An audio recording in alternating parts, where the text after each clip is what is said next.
Effects are the spices of music production. Just as a pinch of salt can transform a dish, the right effect can elevate a track. Effects process and modify sound, adding depth, space, or even completely transforming an instrument's tone. There are countless effects out there, but let's touch on some of the most common ones. Reverb. This adds space and depth, simulating the sound bouncing off walls in different environments, from small rooms to vast cathedrals. Delay. Now this creates echoes, repeating a sound at decreasing volumes. Distortion. This adds grit and character. It's especially popular in rock and electronic music. Modulation effects. Now these include chorus, flanger and phaser, which add movement and texture to the sound. I've included a download that can act as a quick guide to effects available and their uses for those who need some assistance to get started. Check the download section. Most DAWs come with an extensive array of built-in effects ready to go, but there are a great many plugins as third-party software that can be added to your DAW, expanding your sonic palette. There are plugins for virtually everything from emulating vintage hardware to futuristic sound design tools.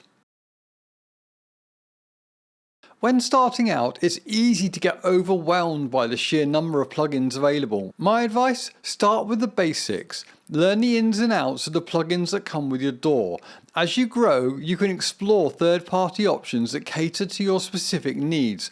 And always remember, it's not about having the most plugins, but knowing how to use them effectively. A good guide to start with. Compression. This is almost essential to make your mix sound balanced and professional. It's a great place to start. EQ. Also an essential place to start. You can do wonders with just a small touch here and there. Start small and build slowly. Too much can easily be a bad thing. Reverb. The last of the big three. Another essential one to create a polished sound. Start with these three and then listen firstly for problems that need fixing. Is a sound too loud or too quiet? Is the overall sound too muddled? Does it not have enough kick in the bottom end? Does it not seem bright enough? Then once you feel like you have solved the problems, now you can start being creative. How do you imagine it to sound?